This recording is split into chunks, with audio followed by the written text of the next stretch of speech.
तो दोस्तों स्वागत है आप लोगों का Q&A विद सत्यम में। दोस्तों अगर आप बीपीएससी परीक्षा की तैयारी कर रहे हैं तो दोस्तों बीपीएससी परीक्षा की तैयारी कर रहे हैं तो उसके लिए दोस्तों पार्ट 29वां दोस्तों पार्ट ये है जिसमें दोस्तों मैं अभी तक को 450 क्वेश्चन करा चुका हूं। आप लोगों ने नहीं देखे हैं तो आप एक एक करके देख सकते हैं और आप देख सकते हैं क्वेश्चन दोस्तों क्वेश्चन का लेवल आप देख सकते हैं। पहला ही क्वेश्चन किस प्रकार का है दोस्तों, ये हिस्ट्री से क्वेश्चन है जो बिहार से रिलेटेड भी है और दोस्तों आप लोगों के लिए दोस्तों हिस्ट्री से भी है, आपकी परीक्षा में जरूर पूछे जा सकते हैं। आप लोगों ने इस बार का लेवल तो देखा होगा। तो चलिए दोस्तों स्टार्ट करते हैं। पहला क्वेश्चन है चंद्रगुप्त मौर्य के राजप्रसाद के बारे में किसने कहा कि यह प्रसाद मानव कृति नहीं है वरन देवों द्वारा निर्मित है।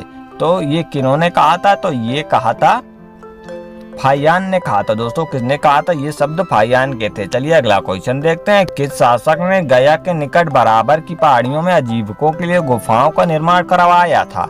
तो किसने करवाया था, तो ये करवाया था अशोक ने। किसने करवाया था, अशोक ने करवाया था। चलिए अगला क्वेश्चन देखते हैं। आप लोग दोस्तों साथ साथ कमेंट करते चलना अगर आप लोगों को आंसर पता है और अपना स्कोर लास्ट में जरूर कमेंट करना। गया के समीप नागार्जुनी की पहाड़ियों में प्रसिद्ध गोपी गुफा का निर्माण किसने कराया था। तो गोपी गुफा का निर्माण दशरथ ने करवाया था। किसने करवाया था, दशरथ ने। मौर्यकालीन चामार गृहिणी अच्छी प्राप्त हुई थी। चामार गृहिणी अच्छी प्राप्त हुई थी तो ये कहाँ प्राप्त हुई थी, तो ये प्राप्त हुई थी दीदारगंज पटना में। कहाँ पर, दीदारगंज पटना में। चलिए अगला क्वेश्चन देखते हैं। बिहार के किस स्थान से मौर्य काल में बने जैन तीर्थंकरों की प्रतिमा प्राप्त हुई थी। तो ये कहाँ पर प्राप्त हुई थी, तो ये प्राप्त हुई थी लोहानीपुर पटना में। कहाँ पर, लोहानीपुर पटना में। अगला क्वेश्चन देखते हैं। अगला क्वेश्चन है पाटलिपुत्र नगर निर्माण तथा सुंदरता का वर्णन किया गया है। तो ये किसमें किया गया है, तो इसका जवाब होगा बी, मेगस्थनीज ने किया है। दोस्तों वर्णन किसने किया है, मेगस्थनीज ने पाटलिपुत्र नगर के निर्माण की सुंदरता का वर्णन किया है।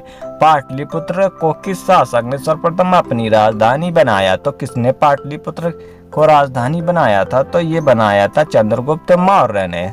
चलिए अगला क्वेश्चन देखते हैं। अशोक के शासनकाल में बौद्ध सभा किस नगर में आयोजित की गई थी। तो अशोक के शासनकाल में कहाँ पर हुई थी, तो ये हुई थी पाटलिपुत्र में। कहाँ पर हुई थी, पाटलिपुत्र में। अगला क्वेश्चन देखते हैं। किसके शासनकाल में मिस्र के राजा फिलाडेल्फस टालमी द्वितीय ने डियानीसियस नामक पुस्तक को पाटलिपुत्र भेजा था। किसने, राजदूत को पाटलिपुत्र भेजा था। दोस्तों राजदूत को पाटलिपुत्र भेजा था। तो इसका ऑप्शन कौन सा सही होगा, तो इसका ऑप्शन सही होगा बिंदुसार। कौन, बिंदुसार। अगला क्वेश्चन देखते हैं। किस विद्वान के अनुसार चंद्रगुप्त मौर्य ने पालिब्रोथस पाटलिपुत्र को नाम धारण किया था। तो ये किसने किया था, तो ये किया था स्ट्रैबो ने। किसने किया था, स्ट्रैबो ने। चलिए अगला क्वेश्चन देखते हैं। यूनानी दूत डिमाल किसका आगमन मगध के किस शासक के दरबार में हुआ था। तो ये किस शासक के दरबार में हुआ था, तो ये हुआ था बिंदुसार के दरबार में। दोस्तों इसी प्रकार का लेवल आपका रहने वाला इस वाली बीपीएससी परीक्षा में। केवल वह स्तंभ जिसे अशोक ने स्वयं को सम्राट बताया है, तो वो कौन सा स्तंभ है, तो वो है भाब्रू स्तंभ। का नाम है उसका, भाब्रू स्तंभ। अगला क्वेश्चन देखते हैं। बराबर की गुफाओं का उपयोग किसने आश्रय गृह के रूप में किया है। तो किसने किया है, तो ये किया आजीविकों ने किया है। अगला क्वेश्चन देखते हैं। अशोक की राजधानी कहाँ थी। तो अशोक की राजधानी पाटलिपुत्र में थी। आप लोग दोस्तों आंसर आ रहा है तो साथ साथ कमेंट करते चलिएगा। मौर्य काल में पाटलिपुत्र का प्रशासन 30 नागरिकों की सभा संचालित करती थी जो 5-5 सदस्यों को 6 समितियों में संगठित थी। यह कथन किसका है, तो यह कथन किसका है, यह कथन है मेगस्थनीज का। किसका है, मेगस्थनीज का। अगला क्वेश्चन देखते हैं। मौर्य प्रशासन के संबंध में कौन सा कथन सत्य है। तो मौर्य प्रशासन के संबंध में कौन सा कथन सत्य है, तो मौर्य प्रशासन के संबंध में दोस्तों यह केंद्रीकृत था, करोड़ों करों का बोझ अधिक था, प्रशासन तंत्र कठोर था। दोस्तों ये सभी सही है तीनों। अगला क्वेश्चन देखते हैं। अशोक के स्तंभ में कौन सा कथन सही है, तो उसने धर्म विजय की नीति अपनाई। दोस्तों सही है, उसने विदेशों में स्थापित किए संबंध, उसने प्रजाहित कल्याण के उपाय किए। दोस्तों ये सही हैं तीनों।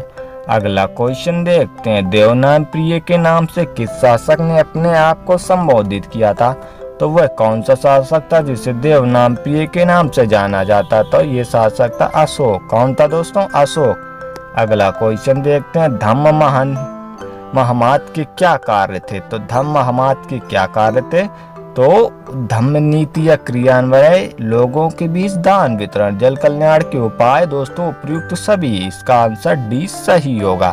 अगला क्वेश्चन देखते हैं। अगला क्वेश्चन है, मौर्यकालीन प्रशासन में राजूक के कार्य थे? तो कौन राजूक के कार्य क्या थे? तो इनके कार्य थे उपयुक्त सभी। इनका न्यायिक क्या था? न्यायिक, ग्रामीण प्रशासन और राजस्व विभाग सभी कार्य थे। अगला क्वेश्चन देखते हैं, मौर्यकालीन विद्वानों में किनका नाम आता है? तो मौर्यकालीन विद्वानों में किनका नाम आता है? तो कौटिल्य का नाम आता है। किनका आता है? कौटिल्य का नाम, जिन्हें अर्थशास्त्र लिखी थी। चलिए अगला क्वेश्चन देखते हैं, मौर्यकालीन स्थापत्य सुंदर उदाहरण है? तो किसका सुंदर उदाहरण है? पाटलिपुत्र स्थित राजप्रसाद के अवशेष, दीदारगंज की अच्छी बराबर की गुफाएं। तो इसका आंसर उपयुक्त सभी होगा। अगला क्वेश्चन देखते हैं, अशोक की धम्म नीति की जानकारी मिलती है? तो धम्म नीति की जानकारी कहाँ से मिलती है? तो धम्म नीति की जानकारी मिलती है द्वितीय स्तंभ लेख से, 7वें स्तंभ लेख की, और द्वादश मतलब 12वें स्तंभ लेख से। उपयुक्त सभी। चलिए अगला क्वेश्चन देखते हैं। अगला क्वेश्चन है, अशोक के किस अभिलेख में दान और दम्मदान के अंतर को स्पष्ट किया गया है? तो ये किस में स्पष्ट किया गया है? 9वें शिलालेख में इसका स्पष्ट किया गया है। अगला क्वेश्चन देखते हैं, मौर्य साम्राज्य के पतन का कौन सा उदाहरण शामिल नहीं है? तो इसमें जो मौर्य समाज का है, तो ये आर्थिक संकट जो है इसमें शामिल नहीं है। अगला क्वेश्चन देखते हैं। अगला क्वेश्चन है, मौर्य समाज के उपरांत मगध पर किस वंश का स्थान स्थापित हुआ था? किस वंश का शासन स्थापित हुआ था मौर्य साम्राज्य के बाद? तो मौर्य साम्राज्य के बाद शुंग वंश का शासन स्थापित हुआ था। अगला क्वेश्चन देखते हैं, शुंग वंश का संस्थापक था?